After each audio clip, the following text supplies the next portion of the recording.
Whoa, making a video. Neighbor's dog. Anyway, yeah, so I was thinking a little bit about this purpose word. I was keep using it, and it's just kind of it's not a very good word. But I was thinking, and what it really is the need thing. We're back to this need word.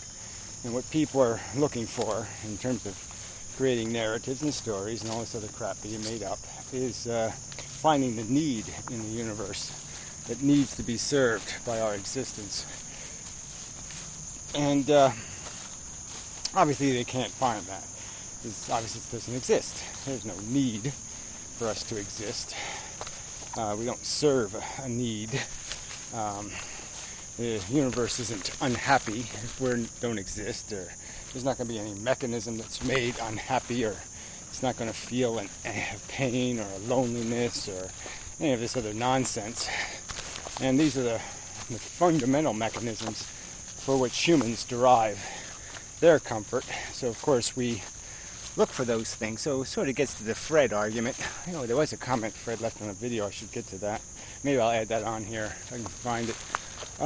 This is kind of a strange comment. And the Contavod video, I think. Anyway, but yeah, he's ridiculing.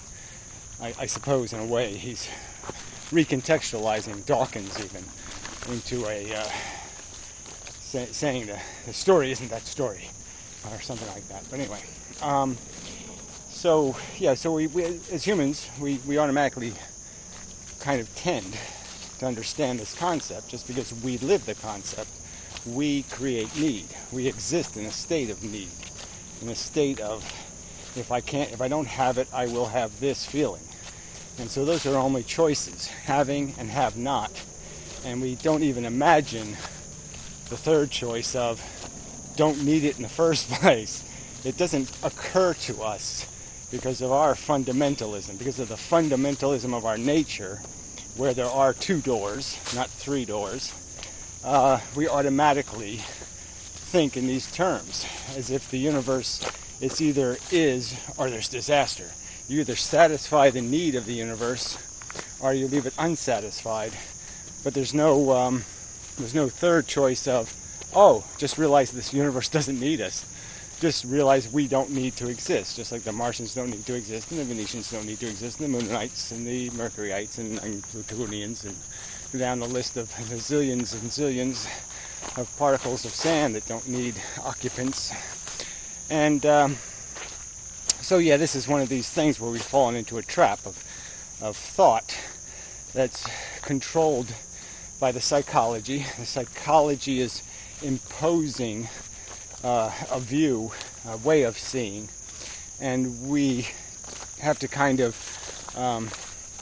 through our intelligence, create this idea, this understanding that there is a third choice. That the third choice is there's no need to open either door. Okay, you're not damned if you do and damned if you don't. There's don't bother with any of this bullshit.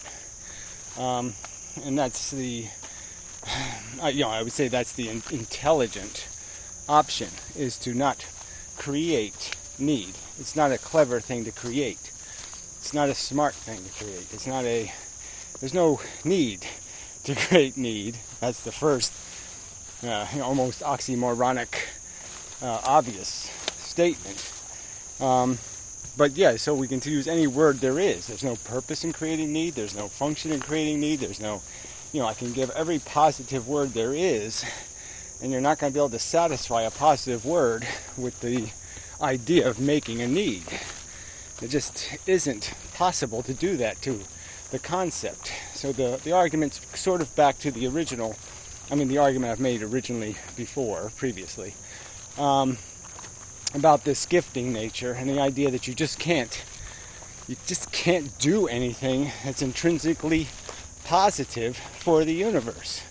If you showed up in the universe or was at the store and you were going to buy the universe something, there's no way to buy it anything. It doesn't go fishing. It doesn't do anything. It doesn't need a comfy chair. It doesn't need a snack.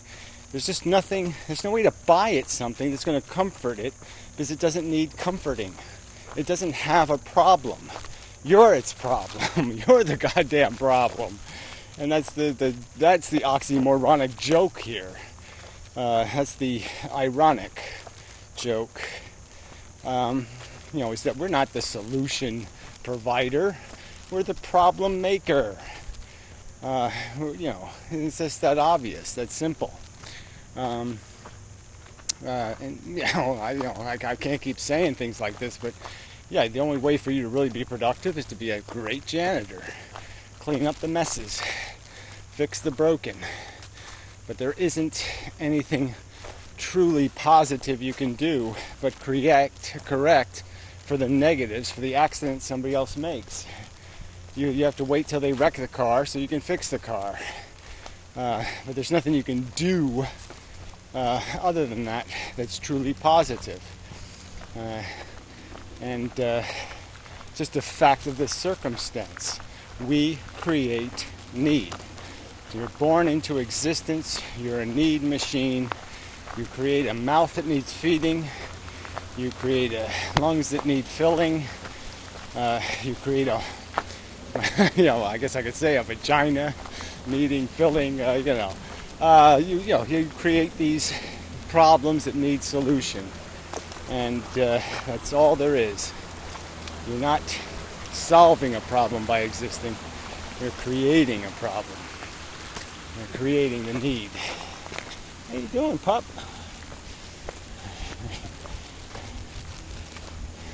There's no way to make a profit on this deal. You have to lose the money and then try to win it back. And that's all we're in the game for. And so people think they're winning, but they don't realize that they're winning back money they already lost. They threw it on the table in the process of being created. They threw it into the dealer's hands, and now they're trying to play to get it back, to get back what they lost. They were perfectly unneeding. They brought into the need circumstance. Now they have a deficit because they lost their money. And now you're trying to eke it back into your pocket before you drop dead. And, yes, it's just a metaphor. But that's all I can do is provide you analogies to systems of futility. Systems that don't produce. And they're not that common in reality. That's the irony. Nature doesn't create problems routinely, fortunately. So I can't just point to the circumstance on some other planet, where some other problem like this has been created, where there's a need deficit engine spiraling out of control, where a molecule is just creating little ouchima boxes. They just go ouch, ouch, ouch, ouch, ouch, ouch all day. And it's like a viral creation of these little ouch boxes. And we could look at that and say, oh shit, we ought to do something about that because all them damn ouch boxes are going ouch all day. And we need to fix that.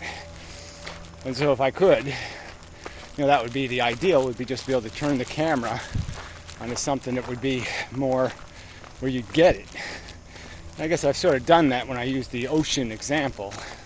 That 4 billion years of evolution in the ocean alone, outside of what happened on land, and the mammals that went back to the ocean, and the reptiles, it's as pretty much grotesque as you get, right? You got the dominant fish are incredible carnivores. The rest of the fish are in gigantic schools trying to protect themselves in mass. And the attrition rates are, brutally high. Just amazing, amount of births to deaths. The live birth to death ratio. Or to successful, matured reproduction.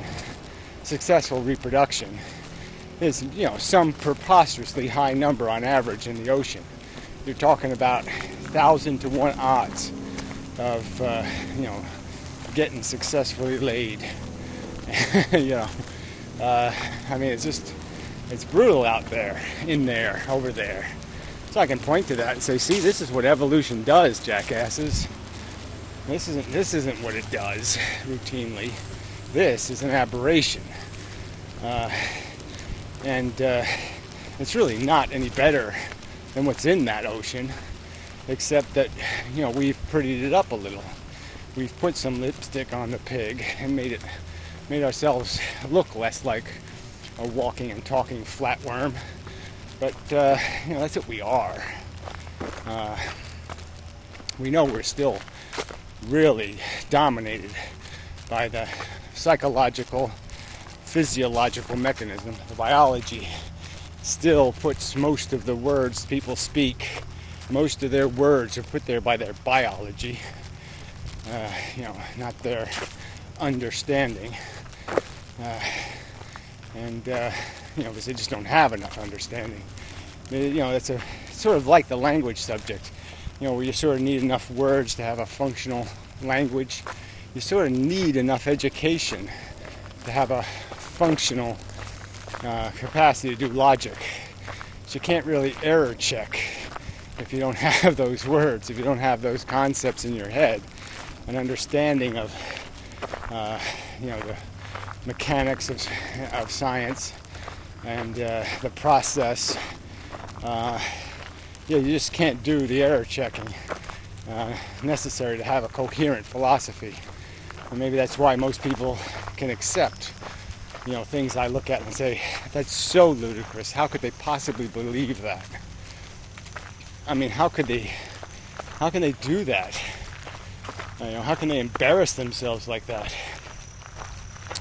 And the truth is, because they don't have enough language to even know what the word embarrassment means in terms of the depths of their depravity. They haven't got the intellectual sensibilities. Maybe that's the right word. They haven't acquired enough sophistication to know how barbaric they're being as they pick their nose, metaphorically, in terms of, you know, having a philosophy that is so crude and stupid and ignorant. I didn't really know I'd end up going there, but it's sort of all related to the fact that, you know, the mechanism we're provided, you know, is this mechanics, and the mechanics doesn't. Sorry, I think I'm just a little bit. Yeah, yeah, I'm much better than I was, but still, I'm a long way from right. Anyway, so yeah, I mean, the purpose of this video is just to relate to the fact that the universe, unlike us, is not complex in its function and in its mechanics. Its mechanics is clockwork, and like an eddy in a stream. The fact that it can make shapes that come out very eccentric and interesting to us is a fact of those simple mechanics. But the downside is, in our case, all it's done is create a negative that needs resolution. We're the source of all the need. There is no need in the universe till we show up, till the sentient organism takes a breath, or whatever a gulp. Yeah, there is no need until we create it. So there is no function or purpose until we oblige there to be a satisfaction of the negative condition. We introduce the negative condition. We introduce the possibility of being damned to dissatisfaction, or more specifically, horror and suffering. That is our damnation. And there's absolutely no reason to perpetuate a zero-sum, lose all your money and then try to get some of it back game. if I was to build a Las Vegas where I take all your money and then give you a chance to win some of it back, you wouldn't go there, would you? Well, that's the metaphor. That's the analogy to the game we're playing. The game we're playing is take it all away from you, throw you into the world hungry and dissatisfied, and force you to gain your satisfaction and your comfort back. That's all it is. And logically, like I said, if you look at it fairly and correctly, you'd understand that this is a Las Vegas that should be torn down. You know, make it a park. But this is a bad game. And smart people, at least, should grow up and admit it. It's not good enough. Not even close. Not even in the ballpark of close. Yeah. Anyway, until next time. And such and so forth and whatnot. All that crap. It's my lovely evening. Wish my head was more lovely, but you know, it's the way it is. Oh, that's beautiful. Lovely. Lovely. Alright, a little bit of an add-on. Don't have much time on the camera, so we'll make this a little bit quick. So the conference reports comment is down here, but we do a little bit of this anti-Kantavad because it's kind of funny. Gary and a lot of others in his circle all insist that positives do not exist. It's all just variations of negative. That is precisely what happens when a system is overloaded with guilt. Again, guilt is not the concept. When he says guilt, he's talking about responsibility, accountability, reasonable recognition of the fact that we have power to control this thing one way or another. We are what we are. This is the great line, right? We are what we are. That's what an intelligence does with the problem it faces. Tyrannosauruses should say that. We are what we are. There is no sense in condemning ourselves. It's not about condemning. It's not the subject. It's not about making a condemnation. It's about making a recognition of responsibility. It's about not drinking and driving for it. Managing it all makes infinitely more sense. Infinitely more sense. Well, you say managing, and so that's a euphemism for exploitation. That's all that means. He doesn't mean managing it in any rational way. He means managing it in the sense that you manage your slaves. So these are all just euphemisms. Guilt is a euphemism. Managing is a euphemism. The human race hasn't managed anything. These do-gooders aren't going to manage anything. They're just going to exploit things. They'll have enough of whales so they can harvest them. They'll have enough, that's the game being played. So don't pretend that you're doing anything when you say managing, that you mean managing. You just mean exploiting. Alright, so anyway, somebody brings up the Gary's premises that the humans and animals are chemical or lumbering robots, Dawkins, determined by a selfish gene. Okay.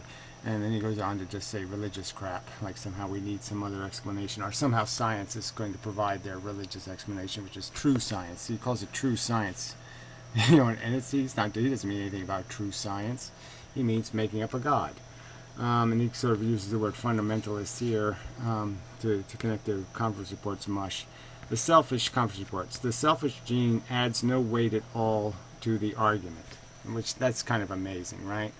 Because we do know that what Dawkins illustrated is that the little bits of code are in their own evolutionary contest. They're struggling to survive as pieces of code. And they have all kinds of tricks. I mean, really bad hunks of code stick to really good pieces of code because that way they can get into the future. It's that kind of, they're not doing it with a brain, they're not scheming, but it just happens that way. That dirt and error and all kinds of crap we can get stuck with because that's the way the mechanism is going to work. But in the end, ultimately, it's going to make great white sharks. That's going to be what it will create. And conference report just denies that reality. If anything, it's an argument against AN because it stresses the different interests that exist at the level of the gene and the level of the organism. There is no difference in interest. The organism will be the whatever the compound gene evolution is. The two are intimately related. There is no disconnection between the end product and the selfish gene evolution. And so it's just a lie to sit there and say that there's something else happening here. The organism is a survival, it's just a display model. It's just used for testing purposes. It's testing a genetic arrangement, and the genetic arrangement succeeds or fails based on what happens to the test model. Genes, or the DNA, can be a total bastard, but the organisms they exist within could be angels. Well, even using concepts like angel is kind of silly. Unlikely, but no less possible than them being monsters. So he's going to argue that somehow the genetic code doesn't create great white sharks and Tyrannosaurus rex, that somehow it wishes to create something else like a human. I guess he assumes humans are angels. And the fact that we can possibly become an angel is only because of our intellect. All right? The human beings without intelligence were not angels. No organism on this planet without intelligence is an angel. They're all feeders. Even pretty bird, even cute rabbit. Everything is a feeder. Okay? And some are less hostile to what they're feeding on than others, in terms of the holocaust they create merely by consuming. Obviously, a rabbit doesn't cause too many organisms too much stress, except for maybe the bugs it picks off of itself. But the rabbits fight with the rabbits. The male rabbits are still aggressive. There still is carnage produced. And so this is, and in the end, they're playing a game for what purpose? Oh, that's right, absolutely no purpose, in a hierarchy where most of them will die before they even mature to even have the possibility of having the opportunity to produce another generation. And they'll produce that other generation without any knowledge of the consequence or implication, unlike us who have knowledge of it and continue to do it. And so you would describe yourself as an angel, even though you would impose upon something else, argue that you know what its best interests are, and that you know it's a good enough deal. It's a bargain. And you call that angel behavior. Yeah, I don't think so. I don't think that's the behavior of the meek. I think that's the behavior of the obnoxiously arrogant, especially when they have the intelligence to know better. And you have the intelligence to know better. You deny it, you reject it, you throw up on it, you piss on it, then you poop on it. And you're going to tell me that you have some integrity as a possibility of being an angel? No. You're you're an asshole. I'm sorry. This is just absolute rubbish. And to use Dawkins and malign the biology, the strict, clear science that's in his book, and say and imply that there was some sort of something in Dawkins' book talking about a disconnect between the organism and the fight for the genetic code is just idiotic. So anyway, this other asshole who was doing the other religious talk, of course, they always, this always comes up. Epigenetics comes up again, and here's just directly, this is all this pseudoscience. The organism can also program the DNA. See, here we go. I'll read the whole thing. DNA is only white, not read, only write, not read. Epigenetics have already shown that this new view cannot be upheld. The organism can also program the DNA. It is not natural selection working at random mutation. There you go. There are an intelligence built into evolution that we are now slowly discovering it. So this is just such a lie. Okay, the truth on epigenetics is, it's like all these other pseudoscience lies. They To Be Serious did this shit. Made a video saying Emendum is wrong. She actually titled it that on this subject. And it's just so obnoxious, right? Because what the truth is that the only thing you can do to your DNA code is break it. All you can do is create errors. You can subject the next generation through your behavior. The only thing your behavior can convey to the next generation is damage. That's all you can do. You can't do them any benefit. You cannot deliberately improve your DNA. It's an impossibility through your behavior. There's nothing in your behavior that can improve your genetic code. All you can do is do less damage to it through your behavior. So yes, if you live healthy, keep your body healthy, you might be able to retain your genetic code without creating errors in it, without creating more chaos in it, more randomness, more nonsense, more corruption of the code. And that's all you can do. But you can't improve it at all. That doesn't happen. The science clearly shows that doesn't happen. So you people are just such fucking